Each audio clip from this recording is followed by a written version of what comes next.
Good morning everyone. So last lecture जो है हमने एक इंपॉर्टेंट लेकिन बहुत ज्यादा सिंपल टॉपिक है उसके अबाउट डिस्कशन शुरू किया था एंड जो है मैग्नेटिज्म एंड मैटर। ठीक है, तो हमने magnetic effect of electric current का डिस्कशन कंप्लीट करने के बाद लास्ट लेक्चर में मैग्नेटिज्म एंड मैटर का डिस्कशन शुरू किया था।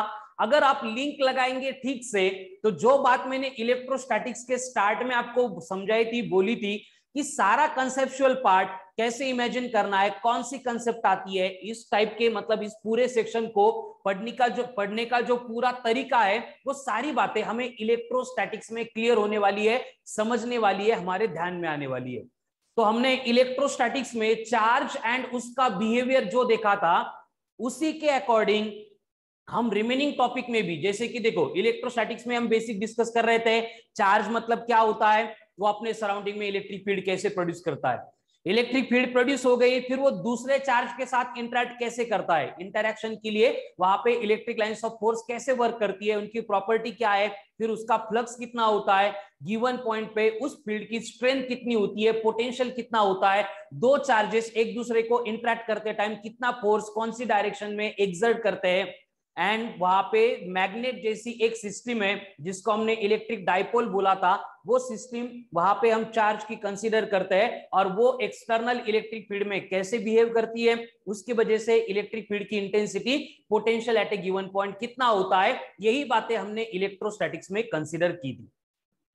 बाद में हमने डिस्कशन किया अबाउट कैपेसिटर। कैपेसिटर एक स्पेशल एप्लीकेशन था चार्ज की केस का, वहां पे कोई नई कंसेप्ट नहीं थी, बस ये चार्जेस जो है इनको ओरिएंट करके रीओरिएंट करके एनर्जी स्टोर कैसे की जाती है वो अरेंजमेंट हमने वहां पे देखी थी, जिसमें हम देख रहे थे कि अगर इलेक्ट्रिक फील्ड में कोई भी सब्सटेंस जो कंडक्टर भी नहीं है लेकिन उसके अंदर चार्जेस प्रेजेंट है, अगर हम प्लेस करेंगे तो एक्सटर्नल इलेक्ट्रिक फील्ड की वजह से उन सब चार्जेस का क्या होता है, कुछ ना कुछ वहां पे रीओरिएंटेशन होता है, bye virtue of that reorientation जो वर्क उस प्रोसेस में करना पड़ता है वो वर्क स्टोर होता है in the form of energy, and उस एनर्जी को हम डिफरेंट एप्लीकेशन में यूटिलाइज करते हैं। ये बेसिक कंसेप्ट हम कैपेसिटर में देख चुके हैं। उसके बाद में हमने डिस्कशन किया था अबाउट करंट इलेक्ट्रिसिटी। अब ये करंट इलेक्ट्रिसिटी में हमने कोई भी नया कंसेप्ट वहां पे नहीं देखा है, हमने वहां पे देखा था कि जब ये चार्जेस मोशन में सेट होते हैं, अब ये मोशन में क्यों सेट होंगे उसके लिए भी हमने कंडीशन देखी कि हम वर्क करते हैं, एनर्जी स्टोर करते हैं जिसको इलेक्ट्रोस्टैटिक पोटेंशियल एनर्जी बोला जाता है, एंड जब ये एनर्जी का डिफरेंस कंडक्टर के दो टर्मिनल के अक्रॉस हम अप्लाई करेंगे जिसको अपन पोटेंशियल डिफरेंस बोलते हैं, तो कंडक्टर के सरफेस के ऊपर से क्या होता है, इलेक्ट्रिक करंट फ्लो होता है। ये बातें अपन वहां पे डिस्कस कर रहे थे। फिर basically types of material, conductor क्या है, इंसुलेटर क्या है, सेमीकंडक्टर क्या है, पोटेंशियल डिफरेंस क्या होता है, ड्रिफ्ट क्या होती है, करंट डेंसिटी क्या है, मोबिलिटी क्या है, उस सब के ऊपर से वहां पे हमने देखा ओम्स लॉ क्या है, एंड ओम्स लॉ आ गया तो रेजिस्टेंस, रेजिस्टिविटी, कंडक्टेंस, कंडक्टिविटी, ये सारी बातें इंट्रोडक्टरी पार्ट में देखने के बाद बस हमने करंट फ्लो होने वाले सर्किट के बारे में डिस्कशन किया था, जैसे कि series and parallel arrangement of the resistor, then battery, उसका ईएमएफ, उसके बाद में किरचॉफ के लॉ, व्हिटस्टोन का meter bridge, potentiometer, galvanometer, ammeter and voltmeter, यही बेसिक बातें अपन करंट इलेक्ट्रिसिटी में डिस्कस कर रहे थे। लेकिन लास्ट का जो टॉपिक हमने देखा magnetic effect of electric current, उसमें भी कोई अलग फेनोमेना नहीं था, वही बातें थी जो इलेक्ट्रोस्टैटिक्स में एंड करंट इलेक्ट्रिसिटी में हम देख रहे थे।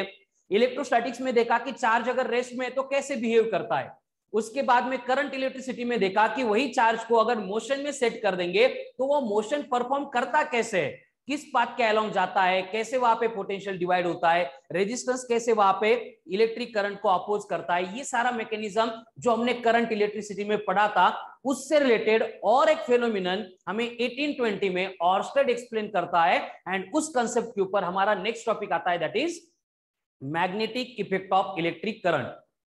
एंड इस magnetic effect of electric current में हमने देखा था कि whenever charges are in motion, ऐसे चार्जेस को अगर अपन मोशन में सेट करते हैं, यानी कि अगर कंडक्टर में से करंट फ्लो हो रहा है तो वो करंट कैरिंग कंडक्टर है या फिर चार्जेस इन मोशन है, अपने सराउंडिंग के स्पेस में इलेक्ट्रिक फील्ड के साथ साथ मैग्नेटिक फील्ड भी प्रोड्यूस करते हैं।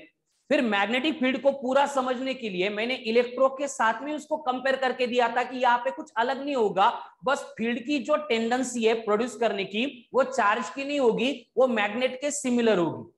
फिर वहां पे इलेक्ट्रिक फील्ड जैसी मैग्नेटिक फील्ड, चार्ज जैसा मैग्नेटिज्म, जैसे नॉर्थ पोल साउथ पोल वैसे plus Q charge minus Q charge, जैसे इलेक्ट्रिक लाइंस ऑफ फोर्स वैसे मैग्नेटिक फील्ड लाइन, जैसे इलेक्ट्रिक फ्लक्स वैसे मैग्नेटिक फ्लक्स, जैसे इलेक्ट्रिक फील्ड इंटेंसिटी वैसे मैग्नेटिक इंडक्शन, जैसे परमिटिविटी ऑफ फ्री स्पेस जैसे permittivity of the permeability of the free space, permittivity of the medium permeability of the medium. मतलब comparison करके हमें वहां पे ही क्लियर हो गया था कि मैग्नेटिक फील्ड से रिलेटेड जो भी पॉइंट्स पढ़ने हैं वो हर बार कंपेयर करके एंड उसी तरीके से पढ़ने हैं जो अपन electrostatics and electric charge and electric field related पढ़ रहे थे।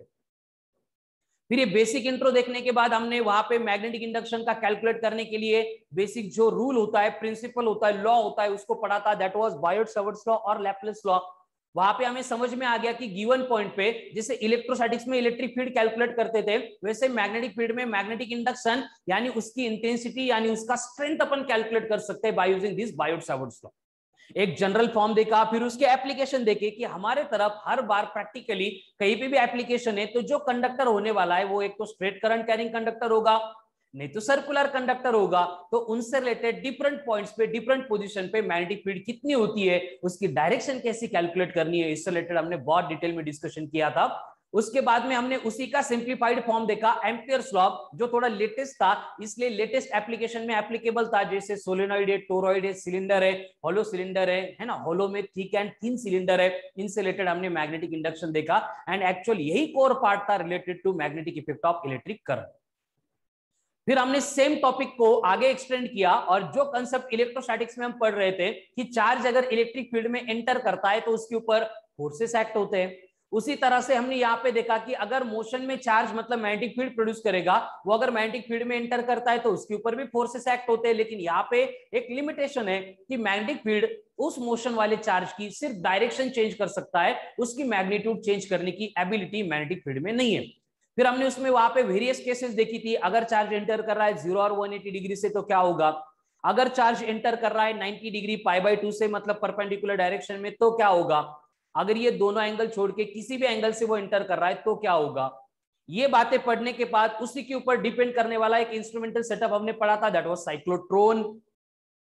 साइक्लोट्रॉन मतलब हमने एक आर्टिफिशियली एक डिवाइस बनाया है जिसका काम है चार्ज को एक्सेलरेट करना। अब चार्ज एक्सेलरेट होगा मतलब स्पीड अप होगा, स्पीड अप होगा मतलब उसकी स्पीड बढ़ जाएगी, एंड अगर उसकी स्पीड बढ़ती है तो उसकी स्पीड के बढ़ने से काइनेटिक एनर्जी भी बढ़ती है, मतलब high amount of kinetic energy produce करने के लिए हम साइक्लोट्रॉन को यूज करते हैं। फिर वहां पे साइक्लोट्रॉन का डिस्कशन करने के बाद सेम कंसेप्ट को हमने आगे देखा कि अगर चार्ज की जगह पे मतलब चार्ज जब एंटर करेगा वहां पे इलेक्ट्रिक फील्ड के साथ मैग्नेटिक फील्ड भी अगर एग्जिस्ट करती है तो वहां पे चार्ज कैसे बिहेव करेगा। फिर electric field and magnetic field combinedly उसके ऊपर फोर्सेस एक्सर्ट करती है जिसको हमने लोरेंज फोर्स बोला था। फिर ये लोरेंज फोर्स का वेक्टर एक्सप्रेशन, उसके बाद वेरियस केसेस हमने देखी थी। वहां पे एक सबसे इंपॉर्टेंट पॉइंट आया था कि अगर वहां पे net force acting on the charge 0 है तो उस केस में चार्ज की जो वेलोसिटी है वो यूनिफॉर्म होती है, which is given by v is two E upon b। ये कंसेप्ट देखने के बाद हमने क्या किया था, फिर चार्ज को रिप्लेस करके वहां पे करंट कैरिंग कंडक्टर लेके आ गए थे। फिर जैसे चार्ज मोशन में है मैग्नेटिक फील्ड प्रोड्यूस करता है इसलिए एक्सटर्नल मैग्नेटिक फील्ड में फोर्स एक्सपीरियंस करता है, उसी तरह से करंट कैरिंग कंडक्टर भी अपने सराउंडिंग में मैग्नेटिक फील्ड प्रोड्यूस करता है, इसलिए एक्सटर्नल मैग्नेटिक फील्ड में वो भी फोर्स एक्सपीरियंस करेगा। एक्सप्रेशन था ILB sin थीटा। दोनों भी केस में फोर्स की डायरेक्शन कैलकुलेट करने के लिए हमारे पास होता है फ्लेमिंग का लेफ्ट हैंड रूल, और उसको अप्लाई करके हमने वेरियस पॉइंट पे मैग्नेटिक फील्ड की डायरेक्शन या फिर फोर्स की डायरेक्शन कैलकुलेट की थी। वही कंसेप्ट को हम आगे लेके आ गए जिसमें हमने एक कंडक्टर को रिप्लेस किया था बाय 2 कंडक्टर्स, एंड ये दोनों कंडक्टर एक दूसरे के मैग्नेटिक फील्ड के साथ कैसे बिहेव करते हैं, कब वो अट्रैक्ट करेंगे, कब वो रिपेल करेंगे, ये सारे एक्सप्रेशन अपन देख रहे थे। उसी बीच हमें 1 एम्पियर की डेफिनेशन मिल गई थी। क्या थी definition of 1 ampere? 1 ampere is that current which when flows through each of two very long parallel straight current carrying conductor experiences force of attraction or repulsion of magnitude 2 into 10 to the power minus 7 Newton per meter। तो ये 1 ampere को हमने वहां पे define कर लिया, और इस तरह से magnetic effect of electric current में फिर आगे जाके इक्विलिब्रियम में क्या होगा, क्या होता है, क्या होगा, कैसे बिहेव होगा, ये बातें हम वहां पे डिस्कस कर चुके थे। इस तरह से हमने magnetic effect of electric current को कंप्लीट करके कल के लेक्चर में next topic magnetism and matter का डिस्कशन शुरू किया था, और मैग्नेटिज्म एंड मैटर का डिस्कशन शुरू करते टाइम मैंने आपको स्टार्ट में क्लियर कर दिया था कि इस टॉपिक में हम जो कुछ भी पढ़ने वाले हैं मैग्नेटिक फील्ड एंड उसका इंटरेक्शन, वो ऑल टुगेदर सिमिलर होगा जो हमने magnetic effect of electric current में पढ़ा था। बस यहाँ पे एक स्मॉल चेंज होगा, लिटिल बिट चेंज होगा कि magnetic effect of electric current में जो मैग्नेटिक फील्ड प्रोड्यूस होती थी उसको प्रोड्यूस करने के लिए रिस्पॉन्सिबल मूविंग चार्जेस थे, रिस्पॉन्सिबल करंट कैरिंग कंडक्टर था। लेकिन इस टॉपिक में हमारे पास charges in motion magnetic field produce नहीं करेंगे, कोई मोशन मतलब current carrying conductor magnetic field produce नहीं करेगा। तो मैग्नेटिक फील्ड प्रोड्यूस करने के लिए हमारे पास नेचुरली ऑकरिंग सब्सटेंस होगा जिसको अपन मैग्नेट बोलते हैं। इस कंसेप्ट से हमने डिस्कशन शुरू किया था। फिर हमने देखा कि इस टॉपिक में जो मैग्नेटिक फील्ड प्रोड्यूस करने के लिए मैग्नेट है वो है क्या, इसका बेसिक इंट्रोडक्शन हमने देखा था कि एक नेचुरली ऑकरिंग सब्सटेंस है जो एक बेसिक आयन की ओर है Fe3O4 जिसको अपन बोलते हैं एज ए मैग्नेटाइट। वो मिलती थी एंशिएंट सिटी मैग्नेशिया के माइंस में, इसलिए उसको मैग्नेट बोला गया। आज की डेट में वो वेस्टर्न टर्की में मैनिसा बोल के सिटी है जो पहले मैग्नेशिया हुआ करती थी। ये हेवी होता है, ग्रे इन कलर होता है। एंड उसके बाद में हमने यहाँ पे देखा था various terminology related to magnet. फिर हमने मैग्नेट से रिलेटेड कुछ बातें वहां पे देखी थी कि जो मैग्नेट है वेरियस फॉर्म में एग्जिस्ट करता है, लेकिन स्टडी करने के लिए जो एकदम सिंप्लीफाइड स्टैंडर्ड फॉर्म है उसको अपन बोलते हैं बार मैग्नेट।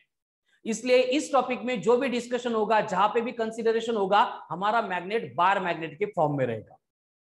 फिर ये बार मैग्नेट में हमने देखा था कि मैग्नेट विद सिंगल पोल और monopole does not exist. Magnet का एक ही पोल है, ऐसे हो ही नहीं सकता। मैग्नेट जो है ऑलवेज डाइपोल के फॉर्म में प्रेजेंट होता है। एक पोल को हमने बोला है नॉर्थ पोल, दूसरे पोल को हमने बोला है साउथ पोल। ऐसे क्यों? क्योंकि अर्थ की मैग्नेटिज्म जो है हम स्टडी करने वाले हैं आज, उसमें वो पॉइंट आएगा जिसको अपन जियो मैग्नेटिज्म बोलते हैं। तो वहां पे हमने देखा था कि मैग्नेट विथ मोनोपोल और single pole does not exist. Magnet के हर बार दो पोल्स होते हैं, एक नॉर्थ पोल होता है, दूसरा साउथ पोल होता है। एंड ये दोनों पोल जो है वो दो एंड में, मतलब एग्जैक्टली एंड में नहीं, थोड़ी डिस्टेंस इनसाइड होते हैं। फिर वहां पे हमने मैग्नेटिक एक्सिस को डिफाइन किया था कि एक straight line passing through both the poles of magnet होती है जिसको बोला गया था मैग्नेटिक एक्सिस। उसके बाद हमने और एक वहां पे स्ट्रेट लाइन देखी थी which is passing through magnet and perpendicular to the magnetic axis जिसको अपन मैग्नेटिक इक्वेटर बोल रहे थे। फिर मैग्नेटिक एक्सिस मैग्नेटिक इक्वेटर होने के बाद एक इंपॉर्टेंट टर्म हमने वहां पे इंट्रोड्यूस की थी, दैट वाज मैग्नेटिक लेंथ। यानी मैग्नेटिक लेंथ मतलब क्या था? मैग्नेटिक लेंथ मतलब था separation between two poles of a magnet. जो भी मैग्नेट के दो पोल्स होते हैं वो एग्जैक्टली एंड पे नहीं होते, एंड से सम डिस्टेंस इनसाइड होते हैं। तो जहां पे उनका लोकेशन है, उन दो पोल्स के बिटवीन का सेपरेशन है, उसको मैग्नेटिक लेंथ बोला जाता है। इसको डिनोट करने के लिए हमने 2L ये कन्वेंशन नोटेशन यूज किया था। एंड ये 2L का मतलब होता है सेंटर से नॉर्थ पोल का L प्लस सेंटर से साउथ पोल का L, यानी L प्लस L बन गया ट्वाइस ऑफ L। लेकिन ये मैग्नेट के पोल्स जो है इनकी एक्चुअल पोजीशन अपन ट्रैक नहीं कर सकते, लोकेट नहीं कर सकते। इसलिए एक्सपेरिमेंटली हमने एक रिलेशन डिराइव करके रखा है कि जो भी मैग्नेट होगा उसकी हम स्केल का यूज करके जो भी लेंथ मेजर करेंगे, जिसको ज्योमेट्रिकल लेंथ बोला जाएगा, उस लेंथ के 5/6 टाइम्स मैग्नेटिक लेंथ होती है। अब 5/6 टाइम्स मतलब वो 0.84 टाइम्स आ गया। मतलब मैग्नेटिक लेंथ यानी 2L होती है 84% ऑफ ज्योमेट्रिकल लेंथ यानी LG। ये बातें हमने स्टार्ट में इंट्रोड्यूस करने के बाद जो बातें हम magnetic effect of electric current में पढ़ चुके थे, वही मैग्नेटिज्म में कैसे एप्लीकेबल होती है उनको डिस्कस करने के लिए यहाँ पे pole strength and magnetic dipole moment को हम डिफाइन कर रहे थे। ठीक है, तो पोल स्ट्रेंथ की डेफिनेशन क्या थी?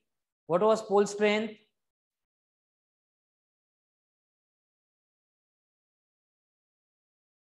Yes anyone?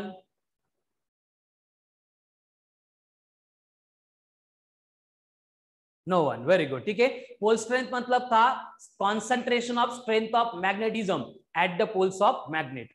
जो भी मैग्नेट है उसके पोल के ऊपर मैग्नेटिज्म की जो स्ट्रेंथ है उसका जो कॉन्सेंट्रेशन हुआ है, मतलब मैग्नेटिक फील्ड की, मैग्नेट की एक्चुअल जो स्ट्रेंथ है वो एक पॉइंट पे लोकेटेड होती है एंड उसी को अपन पोल स्ट्रेंथ बोलते हैं। एंड उसका नोटेशन हमने डिसाइड किया है M। नॉर्थ पोल होगा तो +M, साउथ पोल होगा तो -M। उसका ऐसा यूनिट था एम्पियर मीटर। डायमेंशंस थे L1 I1 एंड बोला था कि ये स्केलर क्वांटिटी है, इसका डायरेक्शन के साथ कोई लेना देना नहीं है।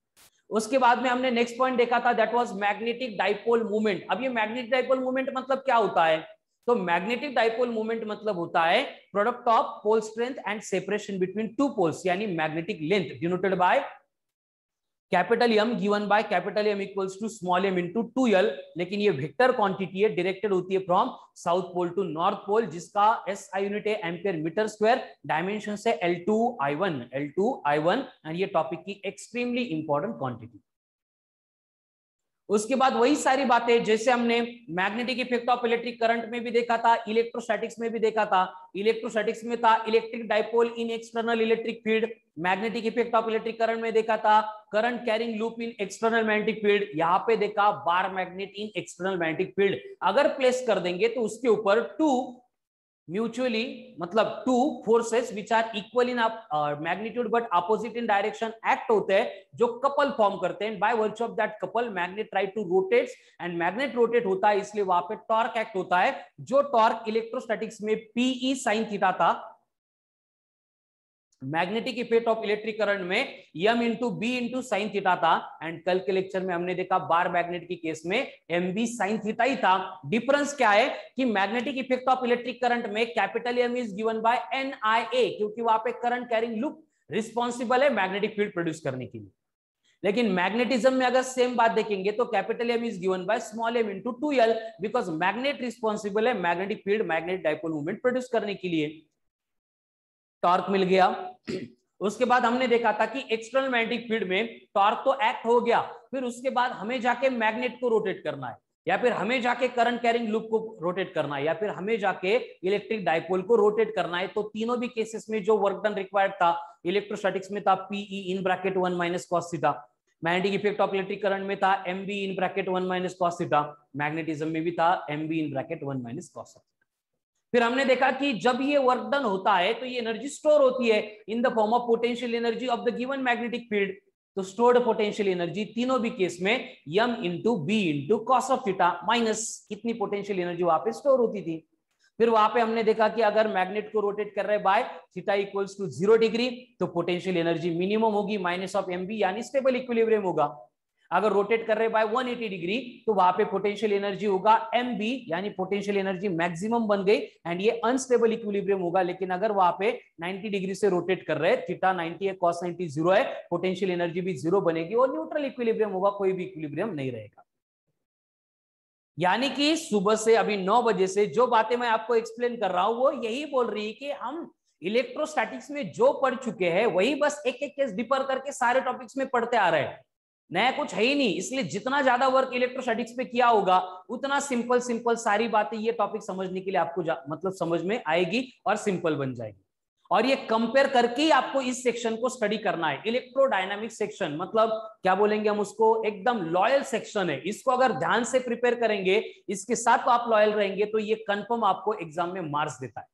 और यही सेक्शन है जो आपको एंड बाकी लोगों को थोड़ा सा मतलब डिफरेंस में लेके आता है, क्योंकि मैकेनिक्स के जो स्टार्ट के टॉपिक है 11th एनसीईआरटी के, सब लोग 11th में एकदम सिंसियर होते हैं, एकदम सिंसियरली प्रिपेयर भी करते हैं, तो वो सबका अच्छा बन जाता है सेक्शन। टॉपिक सिंपल भी है कंपैरेटिवली। लेकिन जब ये इलेक्ट्रोडायनामिक शुरू होता है तो यहाँ पे मतलब हर रोज कुछ ना कुछ नया दिखता है, नई कंसेप्ट, नया फॉर्मूला, नया एप्लीकेशन, तो लोगों को लगता है कि ये सेक्शन बहुत डिफिकल्ट है।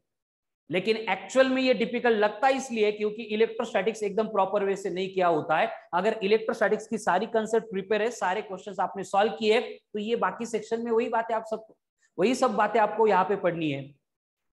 लास्ट में हमने वहां पे यहाँ पे इस टॉपिक में एक कंसेप्ट देखी थी कि वहां पे एक बार मैग्नेट है और उस बार मैग्नेट की वजह से स्पेस में कोई भी एक पॉइंट दिया है एंड उस पॉइंट के ऊपर हमें मैग्नेटिक इंडक्शन कैलकुलेट करना है। सेम कंसेप्ट अपन इलेक्ट्रोस्टैटिक्स में देख चुके थे कि अगर इलेक्ट्रिक डाइपोल है, उसके सराउंडिंग में कोई भी एक पॉइंट दिया है, उसके ऊपर इलेक्ट्रिक फील्ड इंटेंसिटी कैलकुलेट करनी है, तो फॉर्मूला था Kp/r³ in bracket 1 + 3 cos square theta. यहाँ पे K की वैल्यू μ0/4π होगी, P का मतलब यम होगा, बाकी सारी बातें सेम होगी। उसके अकॉर्डिंग हमने magnetic induction along axis and magnetic induction along equator calculate करके उसके फॉर्मूले डिराइव करके एट द एंड लिखा था B along axis is double as that of B along equator. मतलब इस टॉपिक में ऐसे कोई भी नई डिफरेंट कंसेप्ट अपन पढ़ ही नहीं रहे, पहले जो हुआ था बस कंपेयर करके यहाँ पे कैसे होगा, P कैसे M से रिप्लेस होगा, M = NI कैसे M × 2l से रिप्लेस होगा, वही बातें अपन यहाँ पे देख रहे थे। अभी जो मैंने किया इसको बोला जाता है होल सिलेबस रिवीजन। मैंने कर लिया है electrostatics, capacitor, current, electricity, magnetic effect of electric current, magnetism, ये 4 से 5 टॉपिक। और इस पूरे सिलेबस की रिवीजन करने के लिए मुझे लग गए लगभग 20 मिनट्स। तो आपको पर डे रेगुलर ये हैबिट लगाना है बेटा। जो लोग ये करेंगे उनको स्कोर करने से कोई भी दुनिया की ताकत रोक नहीं सकती है। होता क्या है देखो, आप सब लोग बहुत सिंसियरली पढ़ रहे हैं, टॉपिक शुरू हुआ, आज जो कंटेंट हुआ उसको एकदम 100% प्रिपेयर कर रहे हैं, होमवर्क भी कंप्लीट कर रहे हैं, डीपी भी कंप्लीट कर रहे हैं, टेस्ट में भी अच्छे मार्क्स आ रहे हैं। लेकिन होता क्या है देखो कि अभी आपको 11th में एडमिशन लेके 1 साल हो गया, तो उसमें यूनिट्स एंड मेजरमेंट पढ़ के नियर अबाउट 7 to 8 मंथ हो गए या फिर 12 मंथ हो गए, ऐसे हम कंसिडर करते हैं। तो हमारा जो ब्रेन है उसकी एक एबिलिटी है, कुछ एडवांटेजेस है, कुछ डिसएडवांटेजेस है। होता क्या है कि जितना डेटा अपन ब्रेन में स्टोर कर रहे हैं, तो होता क्या है कि ये जो ब्रेन की मेमोरीज है, ब्रेन उसको 2 पार्ट में स्टोर करता है, कुछ जाता है टेम्पररी मेमोरी में, कुछ जाता है परमानेंट मेमोरी में। तो प्रॉब्लम ये है कि कौन सा डेटा टेम्पररी मेमोरी में करना है, कौन सा परमानेंट में करना है, ये डिसाइड हम नहीं कर सकते, हमारे ब्रेन के फंक्शनिंग के ऊपर वो डिपेंड करता है। मतलब कुछ चीजें होती है जिसमें हमें बहुत ज्यादा इंटरेस्ट आता है और जो बहुत ज्यादा एक्साइटिंग होती है, वो सारी बातें ब्रेन क्या करता है, परमानेंट मेमोरी में स्टोर करता है। लेकिन दिन भर बाकी सब कुछ जो भी उसको इनपुट मिल रहा है, जो भी सुन रहे हैं हम, जो भी देख रहे हैं, वो लाता है और टेम्पररी मेमोरी में स्टोर कर देता है। तो उसको मालूम ही नहीं है कौन सा इंपॉर्टेंट कौन सा इंपॉर्टेंट नहीं है। लेकिन हमें उसको इस तरह से होल सिलेबस रोज रिवाइज करके एक्सप्लेन करना है कि ये डेटा मेरी लाइफ बनाने वाला है, ये मेरे लाइफ का सबसे इंपॉर्टेंट पार्ट है, बाकी सब भूल गया तो भी चलेगा लेकिन इसको याद करो। लेकिन वो ऐसे बोलने से समझता नहीं है, हमारा ही ब्रेन है, तो उसको समझाने का एक पर्टिकुलर तरीका है। एंड इस वे से आप अगर जाएंगे, then and then only you will get the output. आपको ये चीजों को समझना ही पड़ेगा बेटा कि हर रोज मतलब हर साल इतने स्टूडेंट प्रिपेयर करते हैं फॉर नीट भी एंड फॉर आईआईटीज भी, लेकिन उनके सिलेक्शन के परसेंटेज अगर अपन देखेंगे तो 1-2% के आसपास मतलब वैकेंट सीट होती है एंड उनके सिलेक्शन होते हैं। तो बाकी 99% जाते कहां पे, वो क्यों नहीं कर पाते एंड 1% ऐसा क्या करते हैं। देखो जैसे आपको मालूम होगा, winners don't do different things, they do things different way, in a different way. उनका करने का तरीका डिफरेंट होता है, वे डिफरेंट होता है। तो आपको ये साइकोलॉजी समझनी पड़ेगी, है ना। ये जब तक नहीं समझेंगे, कितना भी रट लो, कितना भी प्रिपेयर कर लो, टेस्ट में कितने भी मार्क्स स्कोर कर लो, एट द एंड आपका कुछ नहीं होने वाला। एंड आपके पास अभी टाइम है, we have 1 more complete year, अपने पास अभी एक कंप्लीट ईयर है। अभी से अगर ये इंप्लीमेंटेशन कर देंगे एंड उसके ऊपर वर्क करेंगे, you will feel that in next 3 to 4 month पूरी दुनिया फिजिक्स से परेशान होगी और आपका फिजिक्स तो 100% कंप्लीट है, ऐसे आपको फील होगा। एंड उस लेवल पे, उस टाइम पे जो आपका कॉन्फिडेंस होगा, उसके बाद जो आप प्रिपेयर करेंगे, टेस्ट देंगे, वो आपको बहुत हेल्प करेगा। लेकिन आई नो कि हर बार की तरह वही होने वाला है, लेक्चर चला अभी बोल दिया, है ना, मनमत विशेष नहीं आता, हेच करायचं आजपासून। तब तक जब तक लेक्चर शुरू है तब तक, लेक्चर हो गया करू, होईल बघू, है ना, 1-2 दिन हो गए, हो गया, कुछ भी फॉलो नहीं होगा। तो यही लोग 99% करते हैं जिनके लाईफ में, मतलब आपण म्हणतो ना, लाईफ मध्ये त्यांच्या असाही काही रस नाही तसा काही रस नाही, आले जन्माला वो वैसे रहने वाले वैसे जाने वाले। आपको अगर वो 1% में आना है तो ये चीजें इंप्लीमेंट करनी पड़ेगी। ये इंप्लीमेंट करके देखो, आउटपुट आने वाला है। फिर बाकी रडगाणं तर आपलं चालूच आहे, सर कळालंच नाही, येतच नाही, लक्षातच राहत नाही, आठवतच नाही, वो सारी चीजें इस पार्ट के ऊपर डिपेंड करती है। इसको आप अगर फॉलो नहीं करेंगे तो कुछ नहीं होगा। और कितना मजेदार है देखो, मैं आपको मतलब ये पढ़ा नहीं रहा था, मतलब actually I am enjoying it. मुझे मतलब ये सारी चीजें ऐसे दिख रही थी, इमेजिन हो रही थी, और मैं सोच रहा था कि खरंच किती भारी है फिजिक्स। ऐसे इलेक्ट्रोस्टैटिक्स में पूरी कंसेप्ट क्लियर हो रही है एंड पूरा एक सेक्शन है जिसका वेटेज जो है 12th एनसीईआरटी का 50% एंड पूरे सिलेबस का 25% है, वो एक टॉपिक के कंसेप्ट के ऊपर डिपेंड है। सारा पार्ट कंपेयर कर करके, सारे एप्लीकेशन, सारे फॉर्मूले, वही तो है, रिपीटेशन, कुछ अलग है ही नहीं, यूनिट भी उससे रिलेटेड आएंगे। मतलब ऐसे इस तरह से अगर सोचेंगे तो आपको भी ये फीलिंग आने वाली है। लेकिन अगर इस वे से नहीं जा रहे, आज का प्रिपेयर कर लिया, हो गया, कल ना पुढं पाठ मागे सरसपाट, कल क्या पढ़ा था भूल गए, कुछ मालूम नहीं है, तो उस तरह से अगर आप जाएंगे तो ये बहुत ज्यादा गलत वे, आपका आउटपुट नहीं आएगा। आपको फिजिक्स समझ में आएगा, क्वेश्चन सॉल्व होंगे, पर डे टेस्ट में, यूनिट टेस्ट में मार्क्स भी आएंगे, लेकिन फाइनल एग्जाम में आपका कुछ नहीं हो सकता, क्योंकि फाइनल एग्जाम में जो हम 2 साल सिलेबस पढ़ रहे हैं सिर्फ फिजिक्स का, वो पूरा सिलेबस आपको याद करना है, उस रिलेटेड क्वेश्चन भी सॉल्व करना है, एंड उसके लिए आपको टाइम दिया जा रहा है ओनली 45 मिनट्स। तो उस 45 मिनट्स में पूरे सिलेबस के सारे कंसेप्ट को याद करके वहां पे अप्लाई करके क्वेश्चन सॉल्व करना है। इमेजिन करो आप अगर पर डे एक लेक्चर का कंटेंट ही प्रिपेयर कर रहे तो कैसे होगा। तो ये सबको हैबिट लगाना है। मैंने बहुत बार, हर बार मैं जब भी टाइम टेबल बना के देता हूं, ये बात सबसे पहले प्रायोरिटी बेसिस पे मैं बोलता हूं कि सबसे इंपॉर्टंट अगर कुछ है तो वो है डेली होल सिलेबस रिव्हिजन। तो शॉक लगतो आपल्याला, काही पण एका दिवसात होल सिलेबस रिव्हिजन कसं काय शक्य आहे? शक्य है बेटा, पॉसिबल है। मैंने अभी 20 मिनट में 4 टॉपिक कर लिए, आपको 2 घंटे लगेंगे, है ना। स्टार्ट में 2 घंटे लगेंगे, बाद में वही टाइम रिड्यूस होके एट द एंड अगर इस तरह से वर्क करेंगे तो you will find that after 3 month with in 20 minutes पूरे के पूरे 30 टॉपिक्स फिजिक्स के with each and every rule, law, each and every formula आपका प्रिपेयर हो जाएगा, लर्न हो जाएगा, याद हो जाएगा। मतलब ऐसे फिजिक्स सोचा कि पूरा अपना सिलेबस आपको वन बाय वन सारी बातें याद आने लगेगी। लेकिन जितना इजीली मैं बोल रहा हूं उतना इजी है नहीं, आपको इसके लिए एफर्ट्स लेने पड़ेंगे, वर्क शुरू करना पड़ेगा। आपके पास अभी टाइम है, इसलिए ये बातें मैं बोल रहा हूं।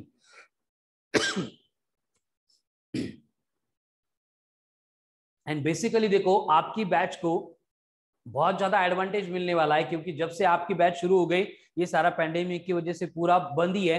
तो जो कंपटीशन है प्रॉपर, हर साल जो 30% लोग अच्छे प्रिपेयर करते थे, 70% तो वैसे भी कुछ काम के नहीं होते, तो उनमें कंपटीशन हुआ करती थी। लेकिन इस साल जो है वो 30% भी नहीं है, उसमें से बस 15 to 12 to 15%, मतलब आधी कंपटीशन बची। इसमें आप अगर ऐसे स्टिक रहेंगे, खुद को मेंटेन रखेंगे, म्हणजे असतं ना वादळ येतं, वादळामध्ये सगळ्या ज्या हलक्या फुलक्या बिनकामाच्या वस्तू असतात त्या सगळ्या उडून जातात, आणि जो वादळामध्ये तग धरून उभा राहिला, वादळामुळे जो हल्लाच नाही, तो जर तिथं थांबला, त्या वादळाला त्यांनी सहन केलं, तर वादळानंतरची जी शांतता असते, जे पूर्ण क्लीन झालेलं इन्व्हायरमेंट असतं, ते त्याच असतं। कळतंय ना मला काय सांगायचंय ते? थोड़ा सा रिलेट करते जाओ कंसेप्ट को जो मैं बोल रहा हूं।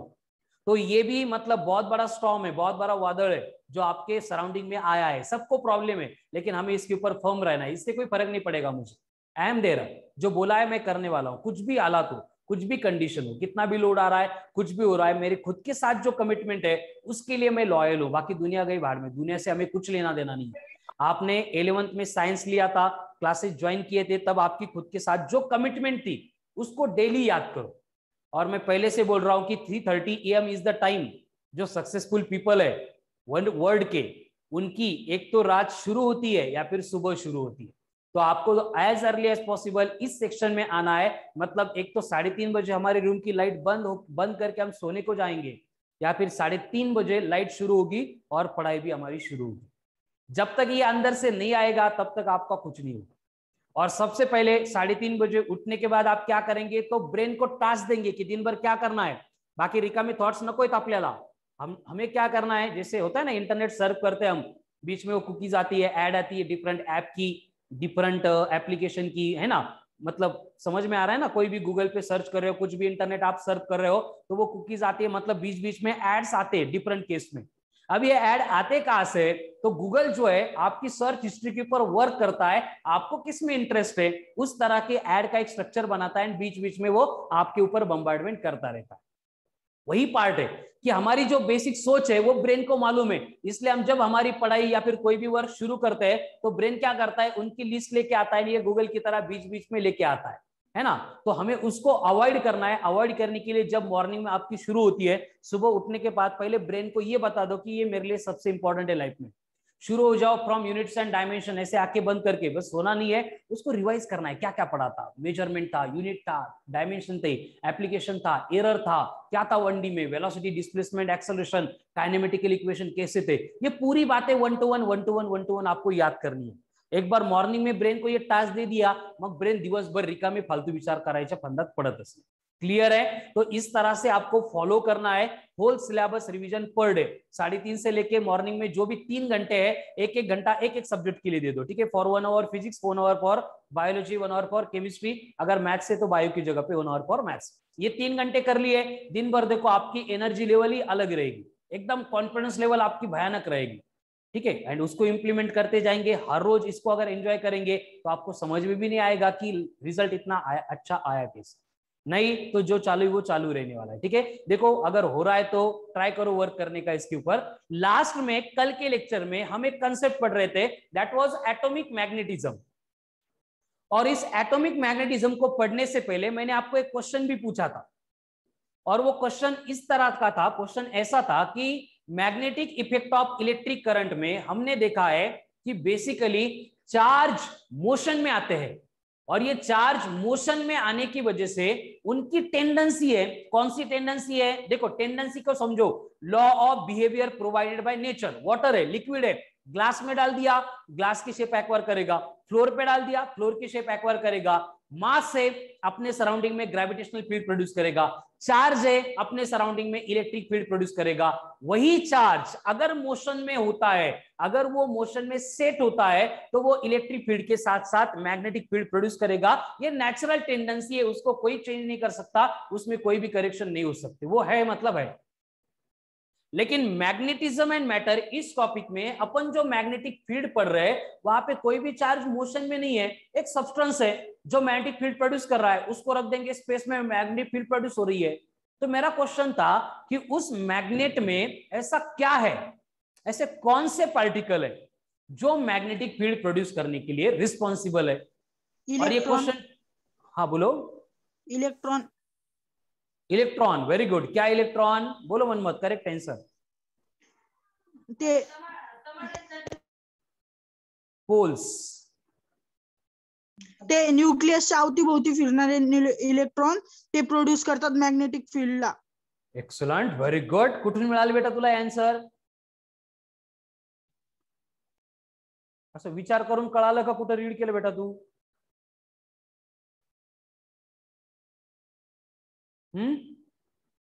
काल सर ते 2-3 व्हिडिओ बघितले मागचे लेक्चरचे.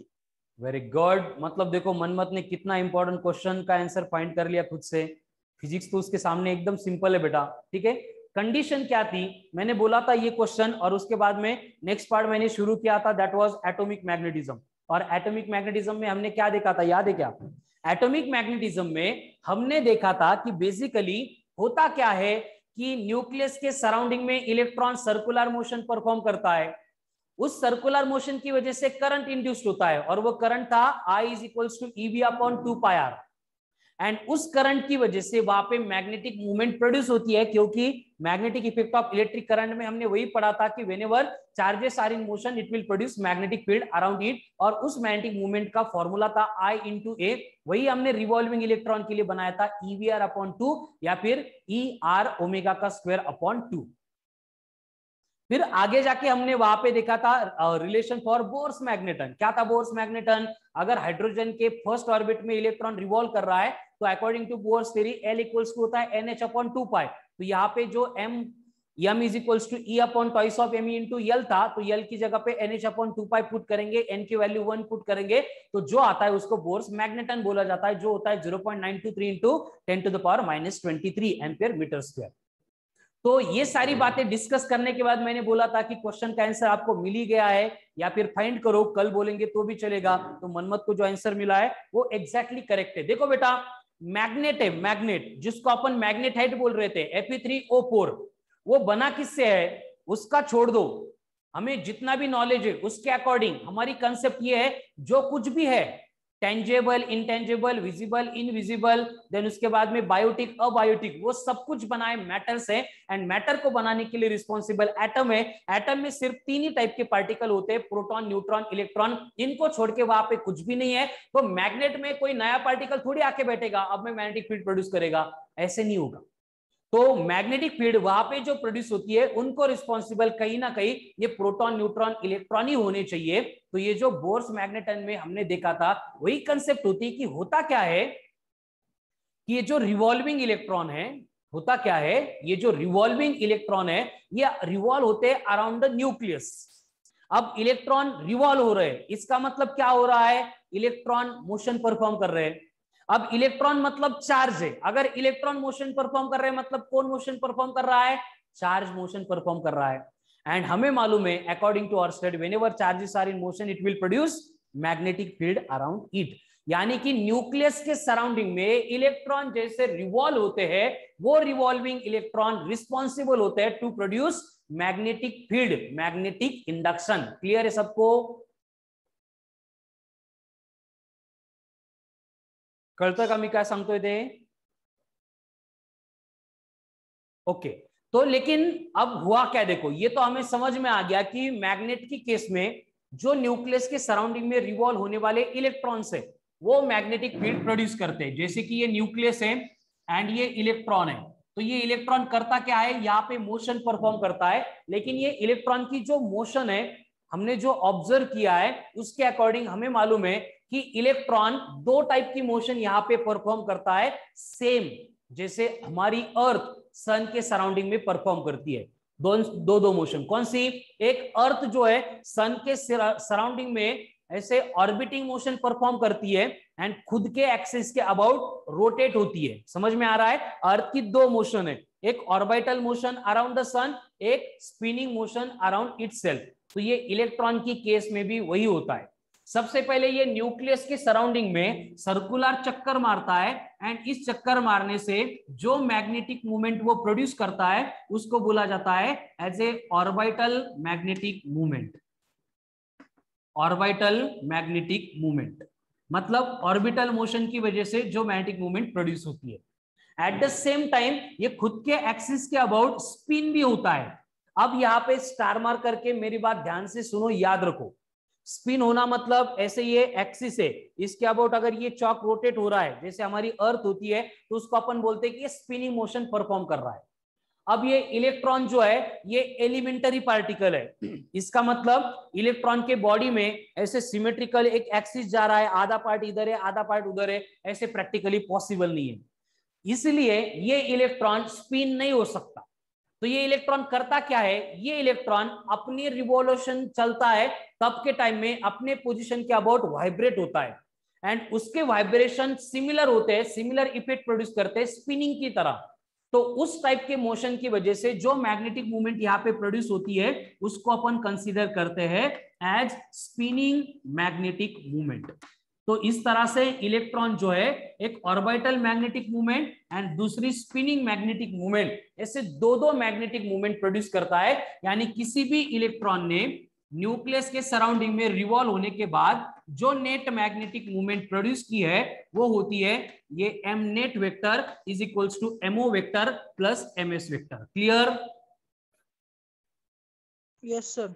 तो अभी किसी को डाउट नहीं आना चाहिए कि मैग्नेट की केस में मैग्नेटिक फील्ड प्रोड्यूस करने के लिए रिस्पॉन्सिबल कौन है, उसका आंसर मालूम हो गया। उसके खुद के जो न्यूक्लियस के सराउंडिंग में रिवॉल्विंग इलेक्ट्रॉन है वही रिस्पॉन्सिबल है मैग्नेटिक फील्ड प्रोड्यूस करने के लिए। क्लियर? Yes sir. अब इससे रिलेटेड मेरा और एक क्वेश्चन है कि अभी मैंने जो बात बोली कि हमारे सराउंडिंग में जो भी एग्जिस्ट कर रहा है, फिर वो visible, invisible, tangible, intangible, biotic, abiotic, किसी भी फॉर्म में, वो सब कुछ बना है मैटर से। मैटर को बनाने के लिए रिस्पॉन्सिबल है एटम्स। एटम में है कौन, प्रोटॉन, न्यूट्रॉन, इलेक्ट्रॉन। और हर एक एटम की एक स्ट्रक्चर है, एक फिक्स केस है, न्यूक्लियस है, उसके सराउंडिंग में ये इलेक्ट्रॉन गोल गोल चक्कर मारते हैं, सर्कुलर मोशन परफॉर्म करते हैं यानी रिवॉल्व करते हैं। क्लियर? Yes sir. अभी डिस्कस किया कि ये रिवॉल्विंग इलेक्ट्रॉन रिस्पॉन्सिबल है। एक इलेक्ट्रॉन दो मैग्नेटिक मूवमेंट प्रोड्यूस कर रहा है, एक इलेक्ट्रॉन दो मैग्नेटिक मूवमेंट प्रोड्यूस कर रहा है। इमेजिन करो बात अगर यूरेनियम की करेंगे, यूरेनियम जिसका एटॉमिक नंबर 92 है, इसका मतलब एक एटम में 92 इलेक्ट्रॉन ऐसे सर्कुलर मोशन परफॉर्म कर रहे हैं। एक इलेक्ट्रॉन दो मैग्नेटिक मूवमेंट, यूरेनियम के एक एटम में 92 इलेक्ट्रॉन एंड ये इलेक्ट्रॉन की एटम की डेंसिटी एक 1 मिलीमीटर क्यूब, इतना सा छोटा सा जो दिखता भी नहीं है। अगर इतना सा मैं कोई भी सब्सटेंस लूंगा तो उसमें 10 टू द पावर 23 से ज्यादा नंबर ऑफ एटम प्रेजेंट होते हैं। यानी इमेजिन करो कितनी भयानक मैग्नेटिक मूवमेंट वहां पे प्रोड्यूस हो रही है। लेकिन फिर भी ऐसा क्यों होता है कि सिर्फ नेचुरली ऑकरिंग मैग्नेट Fe3O4 उसके साथ iron, cobalt, nickel, gadolinium and dysprosium, ऐसे 4-5 एलिमेंट है जो सिर्फ मैग्नेटिक फील्ड प्रोड्यूस कर सकते हैं या फिर मैग्नेट को रिस्पॉन्ड कर सकते हैं, है ना। गोल्ड होता है, प्लैटिनम होता है, सिल्वर होता है, एवढे भारी भारी मागड़े एलिमेंट्स है, उनको अगर मैग्नेट के साथ में जाके टच करेंगे कुछ नहीं करते। लेकिन वही अगर आयन की प्लेट आयन के साथ में मैग्नेट को टच करेंगे तो वो इंटरेक्ट करता है। यहाँ पे तो हमने देखा कि वर्ल्ड में जितना सारा एटम है वो कंटिन्यूअसली इतनी large amount of magnetic field produce कर रहा है, फिर ऐसे क्यों हो गया? सिर्फ Fe3O4 मतलब magnetite, then iron, cobalt, nickel, gadolinium, dysprosium and their alloys, यही मैग्नेटिक फील्ड को रिस्पॉन्ड कर रहे हैं, यही मैग्नेटिज्म की प्रोसेस में इन्वॉल्व हो रहे हैं, बाकी सब कुछ इन्वॉल्व ही नहीं हो रहे, ऐसे क्यों हो गया? बोल सकते हो? क्वेश्चन समझ में आ गया क्या पहली बार सबको? क्वेश्चन क्लियर है? Yes sir. Yes sir. ठीक है, तो क्वेश्चन के ऊपर थिंक करो, आ रहा है आंसर तो अभी बोलो, या फिर कल के लेक्चर में जैसे मनमत ने बोला वैसे कल बोला तो भी चलेगा, कोई इश्यू नहीं। क्लियर? सर आयनचे इलेक्ट्रॉन त्या मॅग्नेटिक फील्ड सोबत मूव्ह होतात. आयनचे इलेक्ट्रॉन मॅग्नेटिक फील्ड सोबत मूव्ह होतात. हो सर, मग त्याच्यामुळे मॅग्नेटिक फील्ड प्रोड्यूस होते, म्हणजे आयन अट्रॅक्ट करतं मॅग्नेटला. आणि प्लॅटिनम मध्ये काय होतं मग? ते मूव्ह नाही होत ना त्या मॅग्नेटिक फील्डच्या म्हणजे त्यासोबत हे नाही होत, अट्रॅक्ट नाही होत ना तेच. का बरं असं का? आयन मध्ये अट्रॅक्ट होता, इकडे अट्रॅक्ट नाही होत, असं का? सर वो पैरामैग्नेटिक है। पैरामैग्नेटिक है। Very good, what is mean by paramagnetic? वो इतना डीप में नहीं पता सर। तो वही जो आंसर है ना, जिसे मनमत ने अभी डिटेल में बोला था, ठीक है ना, तो आपके आंसर दोनों को भी करेक्ट है, लेकिन एकदम वेल फॉर्मेट में कल के लेक्चर में मुझे आंसर देंगे तो भी इशू नहीं है। लेकिन क्वेश्चन पूछने का मेरा मतलब उसके पीछे रीजन ये होता है कि उससे रिलेटेड आप सर्च करेंगे, 2-4 वीडियो देखेंगे, 2-4 बातें नेट पे पढ़ेंगे या फिर मॉड्यूल में पढ़ेंगे, तो आपको और थोड़ा सा ज्यादा जितना लेक्चर में मालूम होना है उससे ज्यादा मालूम हो जाएगा। ठीक है ना? तो कल के लेक्चर में बोलेंगे तो भी चलेगा, लेकिन एकदम पूरा डिटेल में चाहिए। Okay Atharva, Shubhankar? Yes sir. Okay हो सर। तो इस पॉइंट को मैं उस क्वेश्चन के लिए यहीं पे रोक रहा हूं, आगे हमें इसके रिलेटेड बहुत बातें पढ़नी है, लेकिन ये जो क्वेश्चन आप है उसका आंसर फाइंड करेंगे, उसके बाद हम इसको कंटिन्यू करेंगे। ठीक है, तो आज के लेक्चर में मुझे जो पॉइंट स्टार्ट करना था वो है जियोमैग्नेटिज्म। जियोमैग्नेटिज्म, जियोमैग्नेटिज्म और जियोमैग्नेटिज्म या फिर उसको अपन बोलते हैं एज ए टेरेस्ट्रियल मैग्नेटिज्म। जियोमैग्नेटिज्म और टेरेस्ट्रियल मैग्नेटिज्म। तो ये जियोमैग्नेटिज्म या फिर टेरेस्ट्रियल मैग्नेटिज्म मतलब क्या होता है? यह है the branch of physics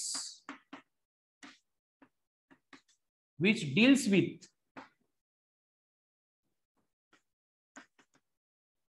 the study of Earth's magnetic field।